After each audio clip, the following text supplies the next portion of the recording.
Dear students, पिछले lecture में हमने फ्रांस, जर्मनी, स्पेन इत्यादि देशों में जो पुनर्जागरण का प्रभाव रहा, कैसे कैसे वो विकास हुआ, वो पढ़ा था। आज हम इंग्लैंड में कैसे जो है पुनर्जागरण हुआ, उसकी विशेषताएं, उसके प्रभाव वो पढ़ेंगे।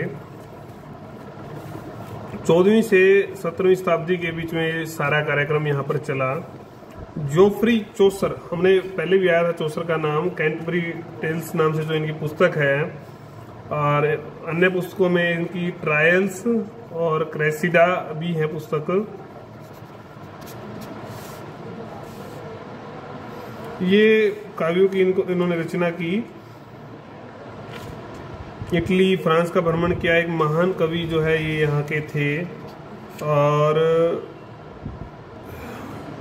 इसके बाद अगर हम पढ़ें आपके यहाँ पर, तो इंग्लैंड का जो राजनीतिक अभिजात्य वर्ग में क्या आएगा, जो पढ़ा लिखा वर्ग था या बड़े कुलीन लोग थे, उन लोगों ने जो है नए ज्ञान को फैलाने में, मध्यम वर्ग भी जिसको आपने बाद में बोला, उसने जो है ना एक बड़ी भूमिका निभाई इस ज्ञान को फैलाने में। और जो ऑक्सफोर्ड तो एक केंद्र बन गया था। ऑक्सफोर्ड तो एक क्लासिक जो लेखक थे उनके अध्ययन का, उनके मिलने का जो है केंद्र बन गया था। लिनासर, ग्रोसिन और आपके लैटिमर, विलियम लैटिमर जो है इसी विश्वविद्यालय से जुड़े थे। इनकी गैलन की अगर हम बात करें तो रुचि जो थी वो चिकित्सा शास्त्र की तरफ मुख्यतः थी। इन्होंने कई पुस्तकों का अनुवाद भी किया। और अपने जो लिनासर थे उनकी रुचि लैटिन व्याकरण के साथ साथ आपके औषधि विज्ञान में थी। ये बात कर रहे हैं हम लिनासर की। औषधि में भी और लैटिन व्याकरण में भी लिनासर का ये काम इन्होंने किया। अब हम बात करेंगे एडमंड स्पेंसर। स्पेंसर भी जो है वहाँ के अच्छे कवि हुए। इन्होंने द फेरी क्वीन नामक जो है पुस्तक लिखी। इसमें इन्होंने मानवतावाद के ठेठ शानदार भोगवा तथा विजयों में खुशी का भी वर्णन किया है। उसके बाद फिर अगर हम 16वीं शताब्दी की बात करें मुख्यतः, उसमें नाटकों का बड़ा योगदान रहा। नाटककारों में मार्लो, फ्लेचर, जॉनसन, ये नाम आपको याद करने पड़ेंगे, मैं बार बार दोहरा रहा हूँ। और विलियम शेक्सपियर का नाम, आप इंग्लिश में आप रचनाएं भी पढ़ रहे होंगे, आगे भी पढ़ेंगे, तो इनका नाम सबसे बड़े नामों में से एक था। इन्होंने 38 नाटकों की रचना की। इनके जो नाटक है वो देशभक्ति, मानवतावाद पर आधारित हैं। और कार्टर तथा मीयर्स ने लिखा इनके बारे में। कार्टर ने क्या लिखा शेक्सपियर के बारे में, कि इनके जो नाटक थे उनके पात्र कभी भी मन से नहीं उतरते, ऐसे इनके नाटक थे। और जो है ना वो उस समाज के जो समाज का जो था वो दर्पण था। समाज को इतने अच्छे से इन्होंने चित्रित किया। नाटकों में आपको पता ही है इनके जो मुख्य, ये कई बार कंपटीशन में भी आया था। जूलियस सीजर इनका नाटक था, और किंग लियर। ये हमने इंग्लैंड में साहित्य में जो पुनर्जागरण हुआ उसके बारे में पढ़ा। अब हम दर्शन शास्त्र की बात करेंगे। इंग्लैंड के अधिकतर मानवतावादी दार्शनिक एक अति साधारण तार्किक ईसाईयत, ऐसी ईसाईयत तार्किक, मतलब ईसाईयत तो चाहिए लेकिन उसमें तर्क हो, कसौटी पे कोई चीज उतरे। ऐसा ना हो कि बस हम मान ही रहे हैं उसको धक्के से। अंधविश्वास के लिए बात नहीं थी। ज्यादातर लोग जो है कुप्रथाएं जो है समाप्त हो, इस पक्ष में थे। स्वतंत्रता आए, समानता आए, ठीक है, इस चीज के पक्षधर थे। टॉम्स मूर जो सबसे बड़े इस समय के दार्शनिक थे, विचारक थे, मानवतावादी थे। इन्होंने ऑक्सफोर्ड से जो है शिक्षा प्राप्त की थी। गद्य और लैटिन भाषा के विद्वान थे ये। और इनकी अगर हम खास और बात देखें तो इन्होंने यूटोपिया, वेरी वेरी इंपॉर्टेंट, कई बार कॉम्पिटिटिव एग्जाम में, यूटोपिया नामक पुस्तक की रचना की। इसमें इन्होंने यूरोपीय समाज में, तत्कालीन यूरोपीय समाज में जो बुराइयां थी, जो राजनीतिक इश्यूज थे, उनको जो है उजागर किया। व्यक्तिगत संपदा के बहिष्कार की मांग की, मौलिक सुधारों का सुझाव दिया। एक इन्होंने काल्पनिक टापू की कल्पना की कि काल्पनिक टापू है, उस पर जो है ना सब लोग रह रहे हैं आदर्श समाज होगा वहाँ पर, और सब का सभी वस्तुओं पर समान अधिकार होगा। ये एक इनकी अलग विचारधारा थी, विशेष विचारधारा थी। टॉम सूर ने ईश्वर, तो चर्च और ईसाई धर्म की खुलकर आलोचना तो नहीं की, लेकिन एक जो बड़ी बात की, उन्होंने राजा को जो है चर्च का नेता मानने से इनकार कर दिया था। इसका दुष्परिणाम भी हुआ इनके लिए कि इनके ऊपर देशद्रोह का आरोप लगाया गया और इनको आखिर में जुलाई 1535 में प्राण दंड दिया गया। इसके अलावा sir Francis bacon,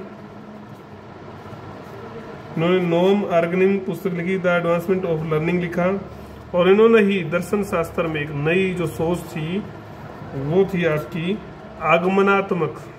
BEd JBT या आपने कई बार टीचिंग जो मेथड उनको पता है ज़्यादा, तो इस पद्धति के बारे में भी इंडक्टिव मेथड को जो है इन्होंने इजाद किया, आविष्कार किया, दिया। ये इनकी उपलब्धि थी। अब हम बात करेंगे पुनर्जागरण के। वेरी वेरी इंपॉर्टेंट क्वेश्चन है ये हमारा, 15-16 नंबर में आ सकता है, तो आपको 5 पेज इस पे आने चाहिए। अब हम इस बात को दोहराएंगे। ऐसे तो आपसे पूछना चाहिए, लेकिन मैं आपका मंडे को ओरल टेस्ट लेने वाला हूँ, उसमें आपसे पूछूंगा, तब तक आपको मैं मौका दे रहा हूँ। ये क्वेश्चन हम कर चुके हैं। कैसे कर चुके हैं? पुनर्जागरण के प्रभाव बताने हमने। प्रभाव में क्या मतलब कैसे कैसे साहित्य का विकास हुआ, कला का विकास हुआ, चित्रकला का विकास हुआ, साहित्य, कला, चित्रकला, मूर्तिकला, स्थापत्य,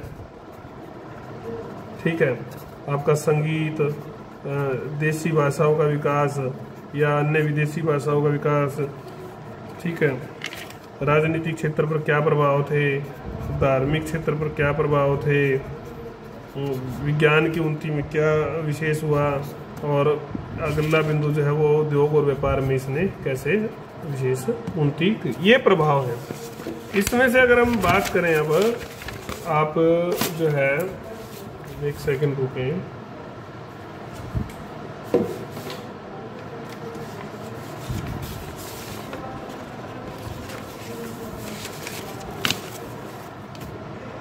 अगर हम पहले बिंदु की चर्चा करते हैं साहित्य की, हम चर्चा करेंगे साहित्य की।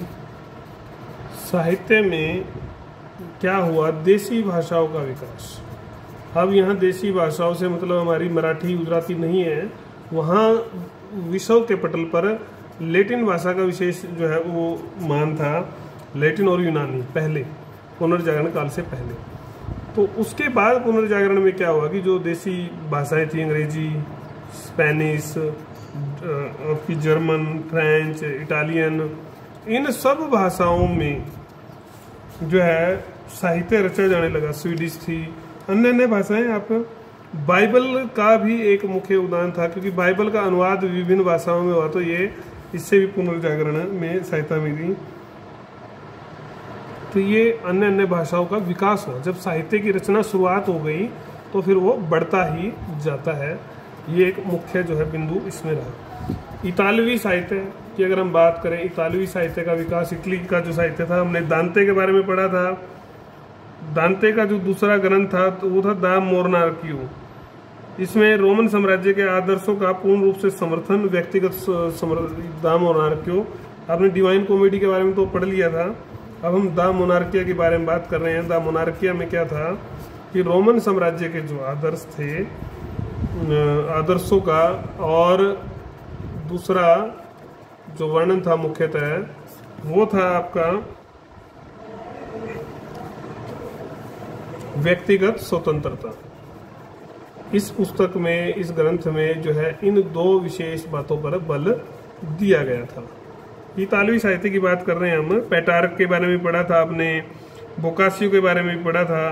तो इन सब कवियों, लेखकों जो है के बारे में हम पढ़ चुके हैं, उनकी पुस्तकों के बारे में, उनकी पुस्तकों का जो विषय वस्तु थी, विषय वस्तु के बारे में, वो सब आपने इस पॉइंट में, इस बिंदु में आपने लिखना है।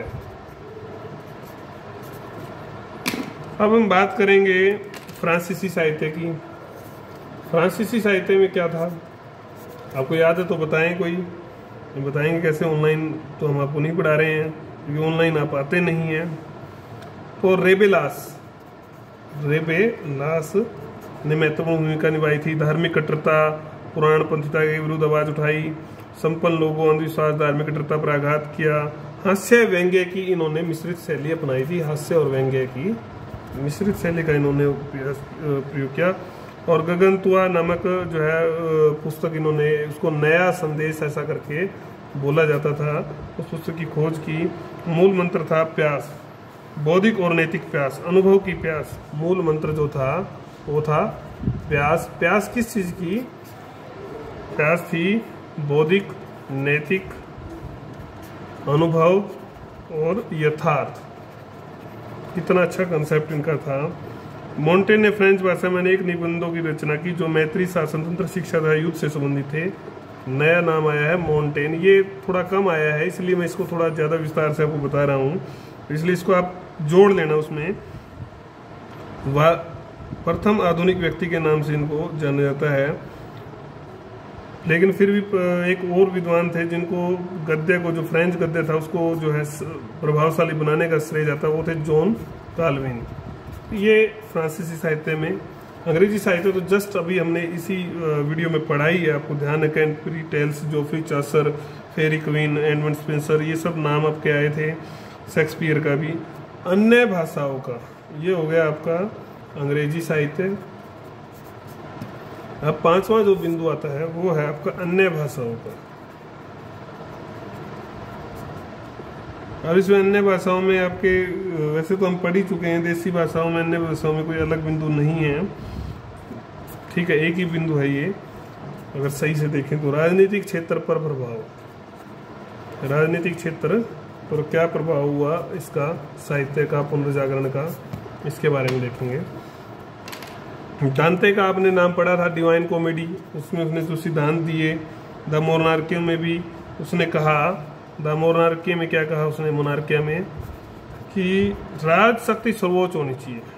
राज शक्ति सर्वोच्च, ये उसका विचार था। धर्म की बजाय जो है राज शक्ति अधार्मिक विषयों पर राज शक्ति सर्वोच्च होनी चाहिए। फ्रांस के मोर्सी ग्लियो ने अपनी कृति डिफेंसर ऑफ पीस में, क्योंकि कृतियों से एक संदेश गया समाज में, नहीं पड़ी और फिर धीरे धीरे उसी विचार पर सब चले भी। इसमें कि राज्य में जो पोप का हस्तक्षेप है उसको अनुचित बताया गया। अनुचित है, राज्य अपने हिसाब से चलना चाहिए, वो धार्मिक विषयों का प्रमुख है, उसको उसी पर ध्यान देना चाहिए। और मैकियावेली के बारे में आपने पढ़ाई है, जो उनकी द प्रिंस जो पुस्तक थी, राज्य, उसमें उन्होंने बताया द प्रिंस में कि धर्म ने राज्यों को जो है कमजोर बनाया है, निर्बल बनाया है। तो निरंकुश राजतंत्र की जो है इन्होंने वकालत की और पोप और ईसाइयों की जो है आलोचना इन्होंने की। ऐसा मैकियावेली का सिद्धांत था।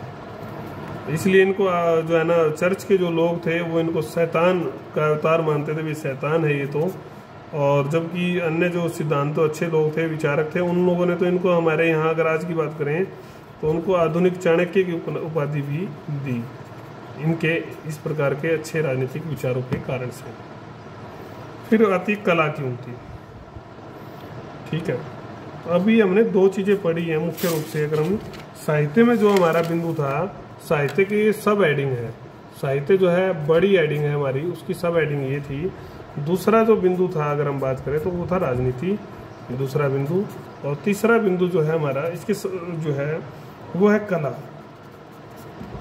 अब कला में अगर हम बात करें तीसरे बिंदु में, तो कला में आप देखेंगे कि चित्रकला आप पढ़ के आए हैं। कला में आपका सब हेडिंग हो जाएंगी। कला जो है तीसरा पॉइंट है, उसकी सब हेडिंग आपकी चित्रकला। फिर है आपकी मूर्ति कला, और फिर है आपकी स्थापत्य कला,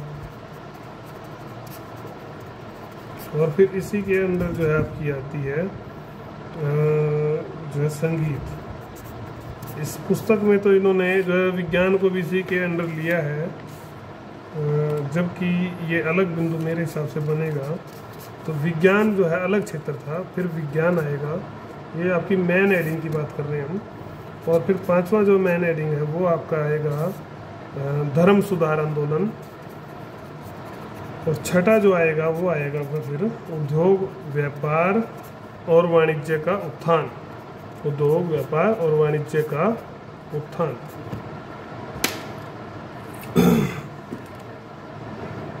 देखो चित्रकला के बारे में आप आज तो नहीं, आपने पहले पढ़ा है, लेसन में मैंने पढ़ाया है कि इटली के जो जिएंटो थे, जोंतो भी कई जगह लिखा है, चित्रकला के जन्मदाता थे। उसके बाद इटली के प्रारंभ आधुनिक चित्रकारों में फ्रांजिलिको, मैसाविक्यो, लियोनार्डो दा विंची, इनका नाम तो आपको याद ही होगा, मैंने आपको इनके बारे में काफ़ी बताया था। मोनालिसा, द लास्ट सपर, ठीक है। और उसके बाद जो माइकल एंजेलो थे, उनका जो है, एंजेलो का आपको पता ही है, द लास्ट जजमेंट, ये कृति आपको याद होगी।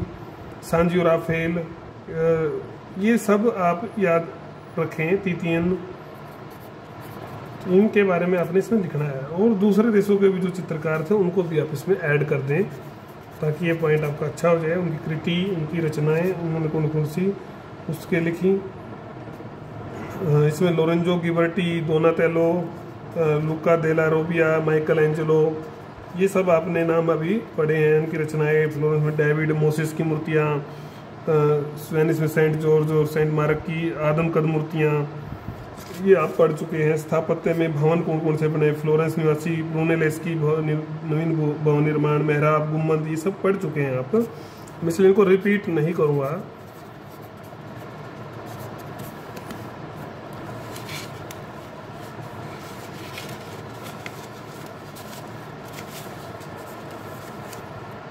संगीत थोड़ा एक इसमें नया विषय आया है, तो वो हम पढ़ लेते हैं।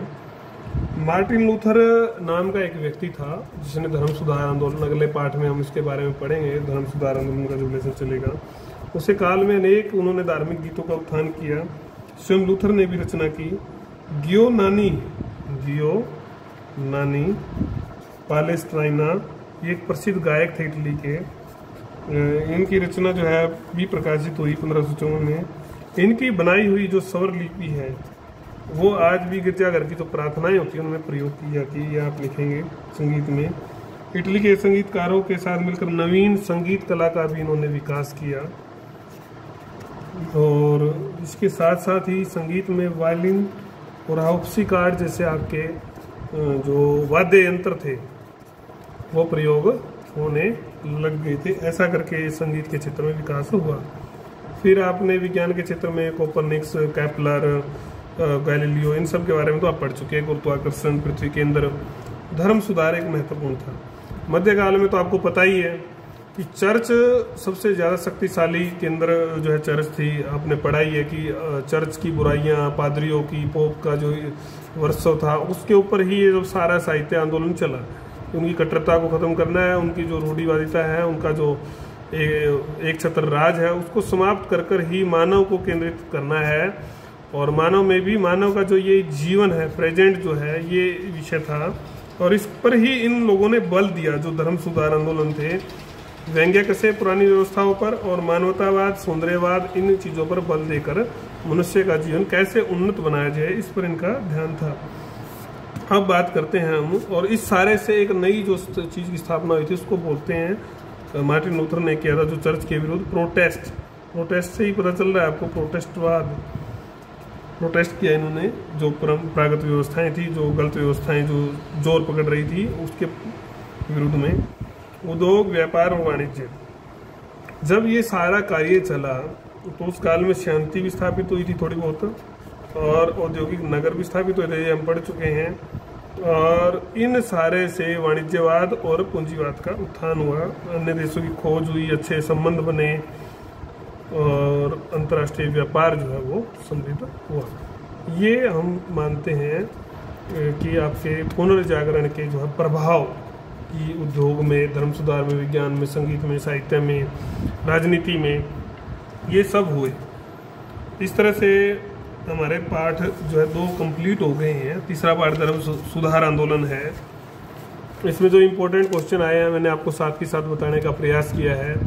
ये प्रभाव वाला वेरी इंपॉर्टेंट क्वेश्चन है। इससे पहले इटली में पुनर्जागरण कैसे हुआ, ये या ऐसे भी पूछ सकता है यूरोप में पुनर्जागरण पर आप टिप्पणी करें।